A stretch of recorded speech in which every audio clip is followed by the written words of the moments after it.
మీకు తెలుసా కాళీమాత కాళ్ళ కింద మహాశివుడు ఎందుకుంటాడో?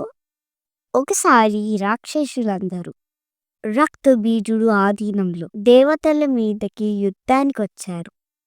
రక్తబీజుడికి బ్రహ్మదేవుడు ఒక వరం ఇచ్చాడు. ఎక్కడైతే రక్తబీజుడి రక్తం పడుతుందో అక్కడ ఇంకొక రక్తబీజుడు పుడతాడు. యుద్ధంలో వేలకు రక్తబీజులు పుడతారు. దాంతో దేవతలందరూ పార్వతీమాతని వేడుకుంటారు. పార్వతీమాత కాళీమాత అవతారంలో రక్తబీజుడిని చంపి ఆ రక్తం కింద పడకుండా తాగేస్తుంది. ఆ విజయంతో తాండవం చేస్తుంది. ఎక్కడ విశ్వమంతా ఈ తాండవానికి అంతమవుతుందో అని భయపడి బ్రహ్మ విష్ణువులు శివుడి దగ్గరకు వచ్చి ప్రార్థిస్తారు.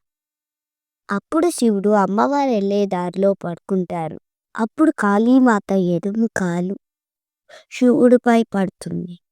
అప్పుడు మాత స్పృహలోకి వస్తుంది. మళ్ళీ పార్వతీదేవిలా మారిపోతుంది.